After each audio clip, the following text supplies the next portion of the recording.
देखिए, जनता ने नतीजों का ऐलान कर दिया है। अब की बार हमारे नेता और देश के प्रधानमंत्री मोदी जी ने राष्ट्रीय परिषद में हमारा आह्वान किया है। वहां से दो नारे दिए गए। पहला नारा था अब की बार, अरे जोर से बोलो, अब की बार, अब की बार। तो अब की बार 400 पार, इस नारे के साथ भारतीय जनता पार्टी ने अपना चुनावी अभियान शुरू किया था।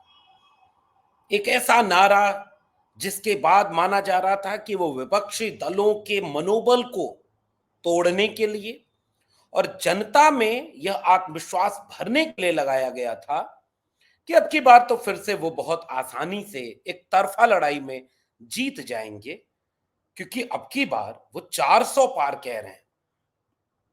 कुल सीटें 543। अगर वो 400 पार ले आ रहे हैं और वो ये बात नारे की तरह कह रहे हैं, तो ये कोई सामान्य बात तो होगी नहीं, और ये होने वाला है। वो 400 जीत रहे हैं। चुनावी मिशन यहां से शुरू हुआ था। भारतीय जनता पार्टी का, नरेंद्र मोदी का, अमित शाह और योगी जैसे तमाम नेताओं के साथ, और किसी नेता पर तो अब बीजेपी वाले खुद ही बात नहीं करते, तो बाकी लोगों को छोड़िए। लेकिन ऐसा क्या हुआ कि केवल 1.5 चरण का वोटिंग हुई थी। 1.5 चरण कह रहा हूं ना, दूसरे चरण के वोटिंग के समय के पहले ही वह मनोबल धीरे धीरे गिरने लगा, और दूसरे चरण की वोटिंग के बाद तो यह नारा गायब हो गया। अब वो खुद ही नहीं कह रहे हैं कि अब की बार 400 पार। इसकी क्या वजह है? मैं ये देख रहा हूं कि इसकी एक वजह है, एक मुद्दा है, एक बात है जो जनता तक चली गई कि अब की बार 400 पार क्यों कह रहे हैं ये। और जनता इस बात को समझ गई और उन्होंने ठीक ठाक यह बात गौर कर ली कि अब की बार 400 पार नहीं, अब की बार 400 हार। विपक्षी दल के नेता अखिलेश यादव जी ने ये स्लोगन बहुत पहले लगाया था। जब बीजेपी ने कहा था कि अब की बार 400 पार, तो इन्होंने कहा था अब की बार 400 हार। और ऐसा लग रहा है कि यही बात सच साबित होती हुई दिखाई दे रही है, और यह सच साबित होती हुई देख करके बीजेपी ने अपनी रणनीति बदल दी और अब की बार अब 400 पार के नारे बंद कर दिए। तो वो कौन सा मुद्दा है जिसने बीजेपी के नारे को बंद करवा दिया या उतने शोर से नहीं सुनाई दे रहा है? वो मुद्दा है संविधान और आरक्षण का। वो मुद्दा है संविधान के बदले जाने की बात और आरक्षण के खत्म कर दिए जाने की बात से। आप कहेंगे कि आरक्षण से पूरे देश का क्या मतलब? नहीं साहब, आज की तारीख में पहला भ्रम तो आप छोड़ दीजिए कि देश का कोई एक नागरिक भी ऐसा है जिसे आरक्षण का लाभ नहीं मिलता।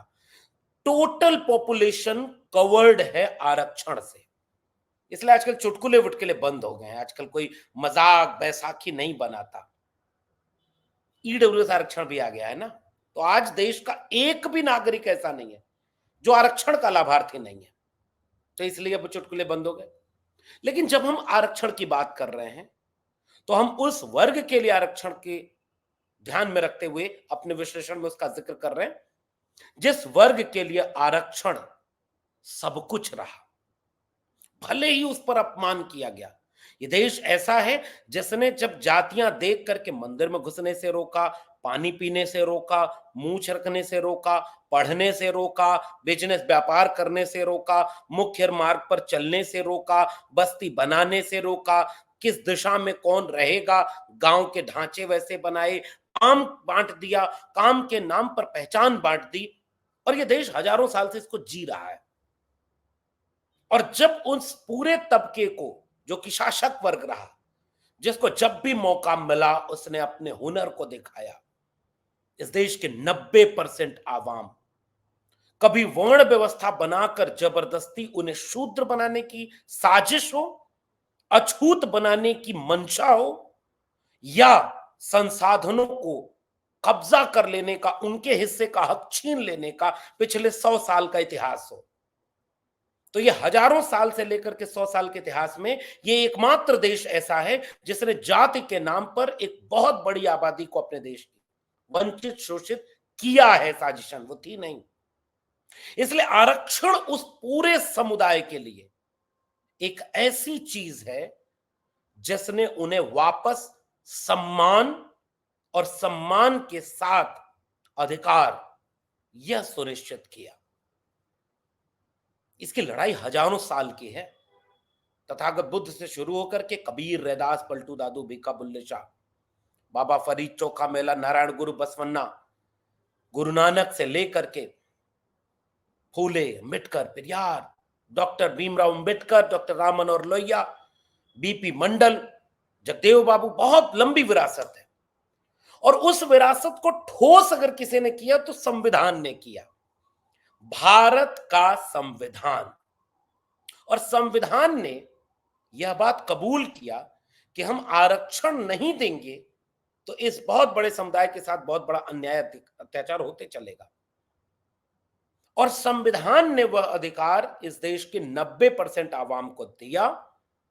और दुनिया में आज की तारीख में आरक्षण के अलावा दूसरी कोई पॉलिसी नहीं है जिसने सबसे कम वक्त में सबसे बड़े समुदाय की बहुत बड़ी आबादी की रोजमर्रा की जिंदगी को आमूल चूल ढंग से बदल कर रख दिया।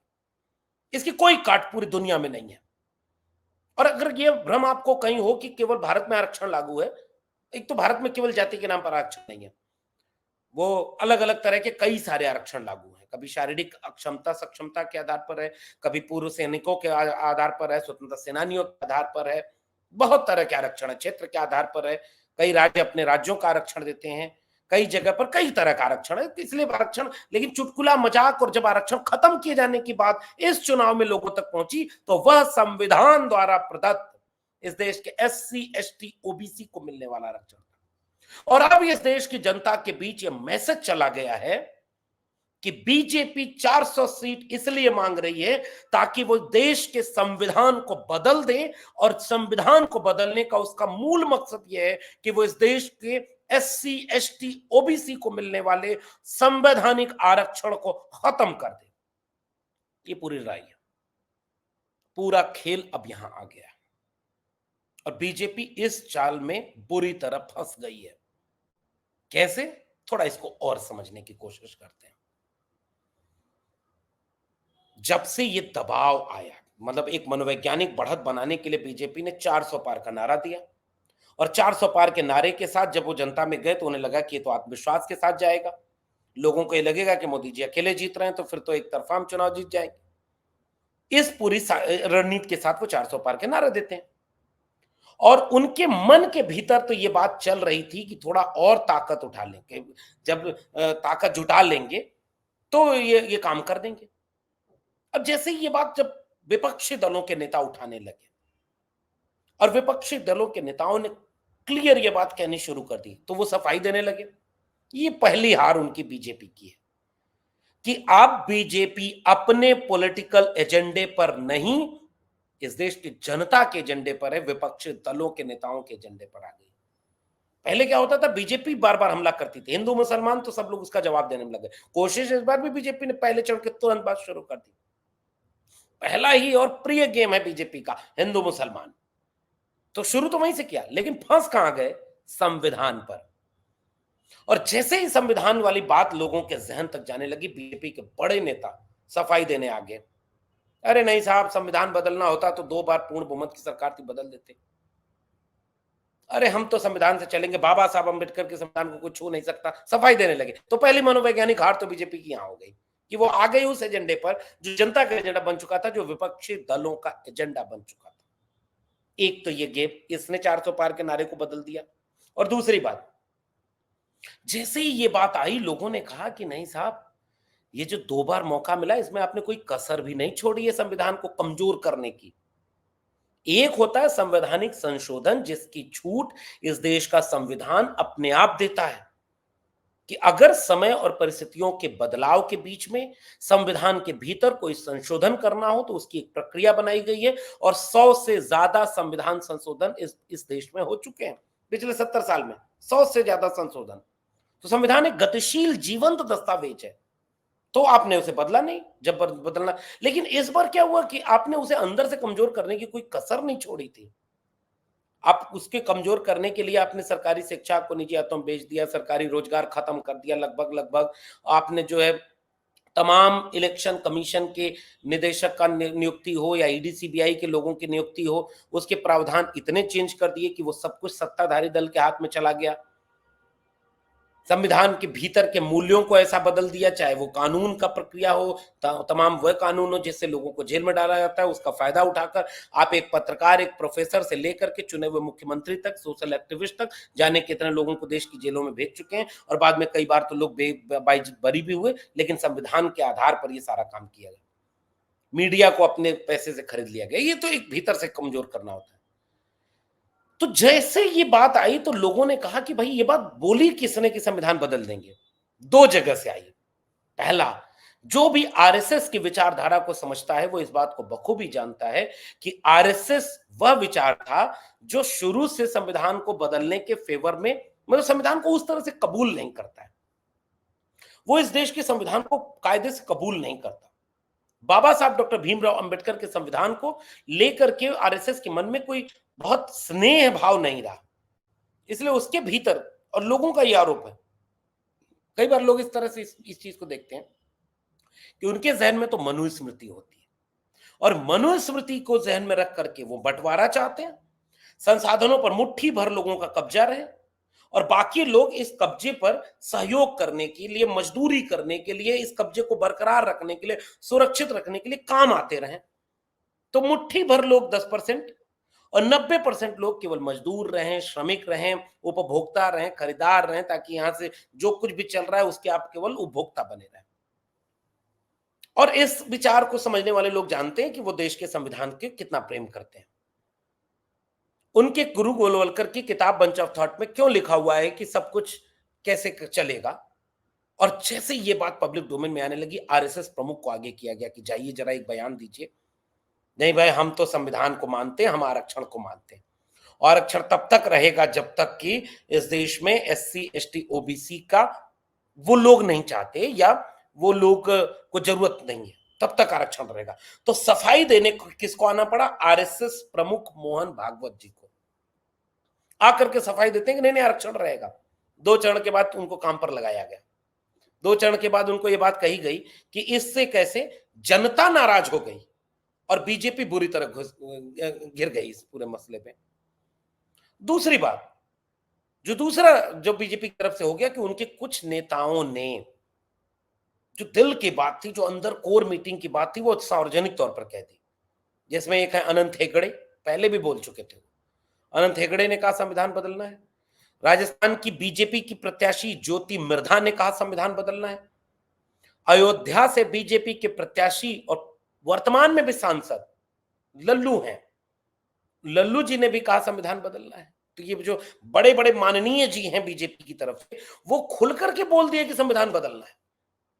मेरठ के प्रत्याशी अरुण गोविल वो बोल दिए, बाद में पता चला बोरिया बिस्तर लेकर के पता नहीं कहां चले गए, मुंबई। फिर बाद में कहे कि अरे कई चेहरे पे चेहरे लगा लेते हैं लोग। फिर एक ट्वीट किया, अरे नहीं मैं आया हूं प्रचार उचार में लगाऊं, फिर आऊंगा मेरठ। बीजेपी बुरी तरह घिर गई। और आप गौर करेंगे कि आरक्षण बदलने वाली बात जैसे आई, बीजेपी की उस सफाई से भी जुड़ गई जिसमें नरेंद्र मोदी लोगों को यहां बांटने लगे। उन्हें लगा संविधान बदलने वाली बात तो तेजी से जा रही। तो कर्नाटक वाले मॉडल के जरिए एससी, पहले उन्होंने हिंदू को मुसलमान से लड़ाया कि अरे मंगलसूत्र भी बिक जाएगा, तुम्हारी संपत्ति गई, सब मुसलमानों को, मुसलमान भी नहीं बोला, घुसपैठिया बोला, ज्यादा बच्चे पैदा करने वाला बोला। जब वो हिंदू मुसलमान नहीं चला तो फिर एससी एसटी ओबीसी के आरक्षण पर आ गए कि देखो तुम्हारा आरक्षण का हक छीन करके मुसलमानों को देंगे। डियर प्राइम मिनिस्टर को यह पता ही नहीं था कि ओबीसी में मुसलमानों को आरक्षण मिला हुआ है। वो मुस्लिम पहचान की वजह से नहीं मिला हुआ है। वो जातियां जो मंडल कमीशन की सिफारिश में 3743 जातियों में लिस्टेड हैं ओबीसी में, उनको, मुसलमानों को ओबीसी का रिजर्वेशन मिलता है। प्रधानमंत्री जी ने बिहार हो, उत्तर प्रदेश हो, हर जगह कहना शुरू कर दिया कि एससी एसटी ओबीसी तुम्हारा हक ये छीन लेंगे, ताकि डाइवर्ट हो ये आरक्षण और संविधान का मसला मुसलमान पर। लेकिन इस देश का एससी एसटी ओबीसी थोड़ा भी जागरूक है ना, तो वो बाकायदे बीजेपी के इस खेल को भयानक रूप से समझ गया है कि साहब आप अब की बार 400 पार का नारा तो कुछ तो गड़बड़ था जो आप लगा रहे थे, क्या करना चाह रहे थे। ट्रेलर था वो जो शुरू वाला, वो जो ट्रेलर था उसके आगे आप क्या करना चाह रहे हैं। तो ट्रेलर एससी एसटी ओबीसी को समझ में आ गया। लेटरल एंट्री लाया कौन? आपने। लेटरल एंट्री के जरिए 350 लोग अपॉइंट हुए, इसमें एक भी एससी एसटी ओबीसी है जो सेक्रेटरी और ज्वाइंट सेक्रेटरी रैंक तक जाएगा। बताइए, लेटरल एंट्री लाने वाले आप, तो डायरेक्ट देश कौन चलाएगा? बिना रिजर्वेशन के ऐसी पोस्ट से आए हुए लोग। तो आरक्षण कौन खत्म किया? आपने। लोग आपसे सवाल पूछने लगे कि सरकारी शिक्षा को न्यू एजुकेशन पॉलिसी के तहत ग्रेजुअली हेफा बनाकर लोन ओरिएंटेड, विदेशी फंडिंग ओरिएंटेड और फीस महंगी करके, फेलोशिप बंद करके पूरी शिक्षा व्यवस्था को प्राइवेट हाथों में बेचने वाले कौन? आप। और जैसे शिक्षा, सरकारी शिक्षा बिक रही है, रिजर्वेशन आधा खत्म हो गया। सरकारी नौकरी वैसे ही खत्म हो गई, 1% से कम सरकारी नौकरी बची और निजी क्षेत्र में आरक्षण देते नहीं। तो आरक्षण विरोधी कौन फिर साबित हो गया? बीजेपी।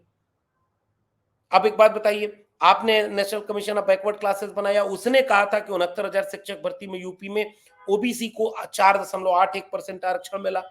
तो इस आरक्षण को लूटा कौन? एनसीबीसी ने कहा कि अरे भैया इनको फिर से शिक्षक बनाओ, ये तो हक मार दिया। 18,000 पोस्ट का घोटाला।